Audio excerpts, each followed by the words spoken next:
प्यारे दोस्तों, सेशन 2021-22 के लिए प्रायः सभी बोर्ड्स और स्टेट गवर्नमेंट के जो बोर्ड्स हैं, सीबीएसई, आईसीएसई सहित 11वीं के रिजल्ट निकल चुके हैं और 11वीं के बच्चे 12वीं में प्रमोट हो चुके हैं। ऐसी स्थिति में हालांकि क्लासेस अब भी ऑनलाइन चल रही हैं, स्कूल्स नहीं खुले हैं, इसमें समय भी लग सकता है, लेकिन जो स्थिति पिछले साल रही वही स्थिति 2022 के बोर्ड में भी रहेगी, शायद ऐसा नहीं होगा। और अब 2020-21 में जो बच्चे पास हो चुके बिना एग्जाम दिए हुए, ऐसा भाग्य, ऐसा तकदीर शायद 21-22 के बच्चों का नहीं होगा। उन्हें बोर्ड देना होगा और बोर्ड में पास करना होगा। तो ऐसी स्थिति में सबसे पहली जो चिंता है हमारी वो ये है कि आखिर हमारा कोर्स स्ट्रक्चर क्या होगा। हमें इतिहास विषय में 12वीं क्लास के अंदर कौन से चैप्टर्स पढ़ने हैं और कौन से चैप्टर्स नहीं पढ़ने हैं।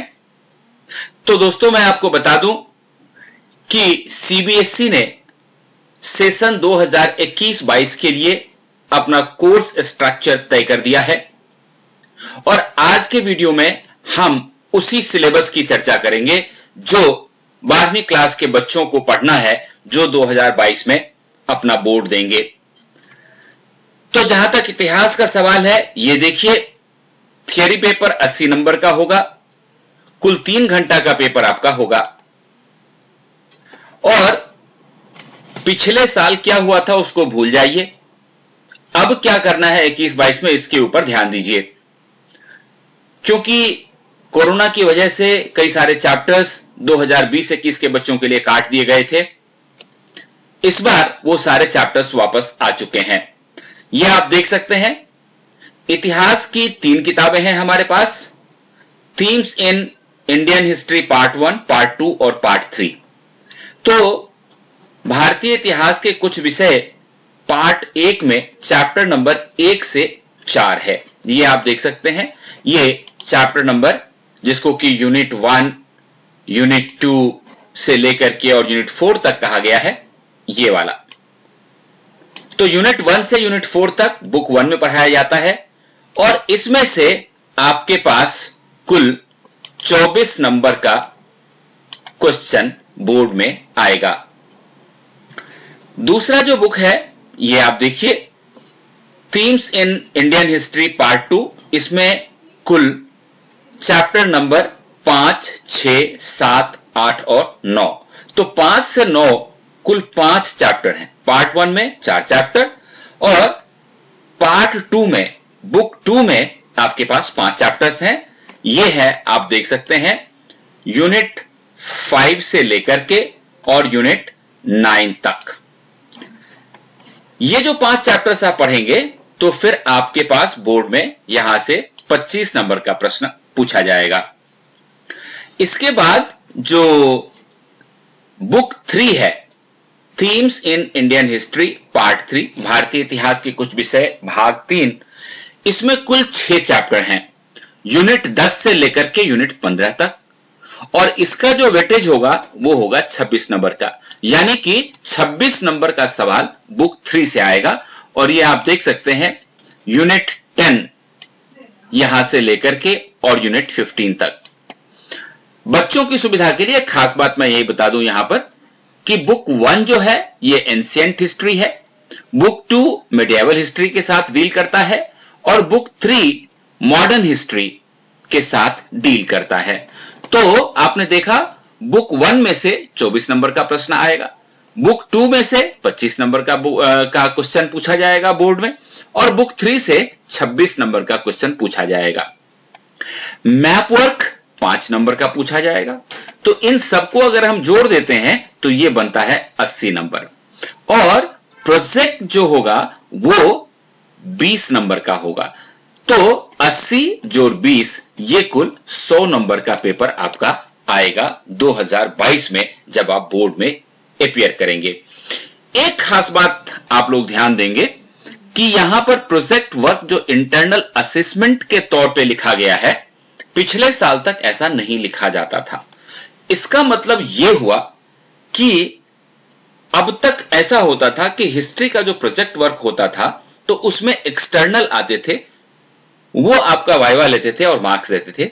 लेकिन इंटरनल असेसमेंट में अगर इसको कन्वर्ट कर दिया गया है तो इसका मतलब यह है कि शायद अगली बार जब प्रोजेक्ट असेसमेंट आपका होगा तो उसमें कोई वाइवा लेने के लिए एक्सटर्नल एग्जामिनर नहीं भी आ सकता है, लेकिन एक्चुअल पोजीशन क्या होगी तब तक के लिए हमें वेट करना होगा।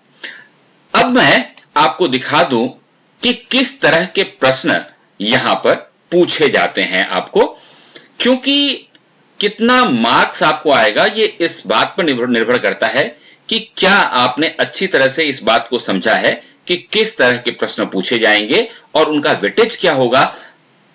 तो अकॉर्डिंगली आप उन प्रश्नों को तैयार कर सकते हैं। ये आप देख सकते हैं 3 घंटे का समय होगा, मैक्सिमम 80 नंबर का क्वेश्चन थियरी में पूछा जाएगा, 20 नंबर का मैंने आपको बताया कि इंटरनल असेसमेंट होगा। और यहां पर में ये देखिए क्वेश्चन के जो टाइप्स होते हैं, एक होता है रिमेंबरिंग टाइप और एक होता है अंडरस्टैंडिंग टाइप। तो रिमेंबरिंग में तो जस्ट आपको याद करना होता है और अंडरस्टैंडिंग में फैक्ट्स एंड फिगर्स को आपको समझना होता है। तो इस तरह के जो प्रश्न होंगे वो 40 नंबर के पूछे जाएंगे। तो टोटल 80 नंबर हुआ और 40 नंबर यदि सिर्फ रिमेंबरिंग और अंडरस्टैंडिंग टाइप के क्वेश्चंस आप याद कर लेते हैं तो 40 नंबर का प्रश्न आपको मिलेगा, जो कि कुल वेटेज का 50% होता है।